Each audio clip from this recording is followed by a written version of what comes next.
ప్రభాస్ గారు గెలుస్తారా, బాలకృష్ణ గారు గెలుస్తారా? ఇప్పుడు సోషల్ మీడియా వేదికగా వీళ్ళిద్దరి మధ్య ఒక వార్ నడుస్తుంది. ఫ్యాన్స్ మధ్య కూడా కోల్డ్ వార్ నడుస్తుంది అన్నమాట. అయితే వీళ్ళిద్దరికి ఎందుకు ఈ యొక్క వర్సెస్ పడింది అనే విషయానికి వస్తే, ఇప్పుడు బాలకృష్ణ గారు NBK 111 ఈ సినిమా కోసం ప్రేక్షకులు మాత్రం చాలా ఈగర్గా వెయిట్ చేస్తున్నారు. At the same time Prabhas గారి ఫౌజీ సినిమా కోసం కూడా చాలామంది అసలు ఎంత 1000 కళతో ఎదురు చూస్తున్నారనమాట.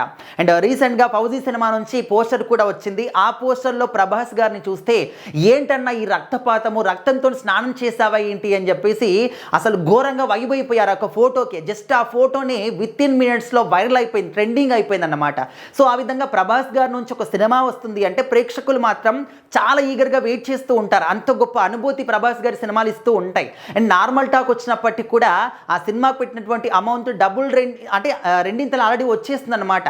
ఆ విధంగా ప్రభాస్ గారి మార్కెట్ అనేది ఇప్పుడు ఇండియాలోనే కాకుండా విత్ అవుట్ ఆఫ్లో కూడా మంచి మార్కెట్ అనేది ప్రభాస్ గారికి ఏర్పడింది. వరల్డ్ వైడ్గా కూడా మంచి ఫ్యాన్ బేస్ ప్రభాస్ గారికి ఉందన్నమాట. ఇండియా వైడ్గా చూసుకుంటే నంబర్ 1 స్థానంలో ఖచ్చితంగా ప్రభాస్ గారే ఉంటారు. సో ఆ రేంజ్కి ప్రభాస్ గారి యొక్క స్థాయి వెళ్ళిపోయింది. సో ఆయన నుంచి రావటటువంటి సినిమా ఫౌజీ సినిమా. ఈ సినిమా డిసెంబర్లో రిలీజ్ అవుతుంది అని చెప్పేసి మనకు ఆల్రెడీ చెప్పారు. దానికోసం మనం వెయిట్ చేస్తున్నారు. ఇంకొక వైపు బాలకృష్ణ గారి NBK 111 ఈ సినిమాని కూడా డిసెంబర్లోనే తీసుకొస్తాము అని చెప్పేసి వాళ్ళు చెప్పారన్నమాట. సో ఇప్పుడు ఏంటంటే అసలు ఆ డేట్కి నిజంగానే వస్తుందా లేదా అంటే వాళ్ళు కొంచెం కన్ఫ్యూజన్లో ఉన్నారు. అవసరమా ప్రభాస్ సినిమా ఉన్నప్పుడు మన సినిమా ఎందుకు అని చెప్పేసి కొంచెం ఆలోచనలో ఉన్నట్టు. అదేవిధంగా లాస్ట్ వీక్లో సినిమాని తీసుకురా అంటే ముఖ్యంగా డిసెంబర్ 24కి తీసుకురావాలి అని చెప్పేసి వాళ్ళు అనుకుంటున్నట్టు తెలుస్తుంది. ఎందుకంటే క్రిస్మస్ కలిసి వస్తుంది, లాంగ్ వీకెండ్ దొరుకుతుంది. సో ఆ విధంగా సినిమాలను ఎక్కువగా ప్రేక్షకులు చూసే అవకాశం దొరుకుతుంది, వాళ్ళకి లీవ్స్ ఉంటాయి కాబట్టి. సో ఆ విధంగా అప్పుడు తీసుకురావడానికి ఇంకొక అవకాశం కూడా ఉన్నట్టు వాళ్ళు ఆలోచనలో ఉన్నట్టు కూడా తెలుస్తుంది అనమాట. సో ఒకే ఇక్కడ ముఖ్యంగా సంక్రాంతి సీజన్ అని చెప్పేసి, దసరా సీజన్ అని చెప్పేసి సినిమాలకు ఏ విధంగా పండుగ లాంటి ఒక వాతావరణం నెలకొంటుందో ముఖ్యంగా డిసెంబర్ కూడా సినిమా ఇండస్ట్రీకి చాలా బాగా కలిసి వస్తుంది అనమాట.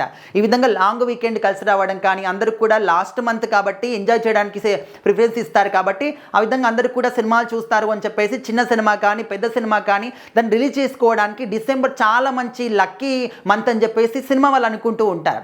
సో ఇప్పుడు ఈ 2 సినిమాలు కనుక ఒకేసారి వస్తే ఏ సినిమా ముందడుగు వేస్తుంది, ఏ సినిమా వెనక్కి తగ్గుతుంది అనే విషయానికి వస్తే చాలామంది కూడా ప్రభాస్ గారికి మేము ఓటేస్తాము, ఆయన సినిమా నెగ్గుతుంది అని చెప్పేసి చాలామంది అంటూ ఉన్నారనమాట. ఎందుకంటే ఆయనకు ఇండియా వైడ్గా మంచి మార్కెట్ ఉంది కాబట్టి. అంటే బాలకృష్ణ గారికి లేదంటే ఆయనకు కూడా ఉంది, కాకపోతే ఎంతైనా కూడా ప్రభాస్ గారి సినిమాలంటే ఎక్కువ మంది ఇంట్రెస్ట్ చూపిస్తారు.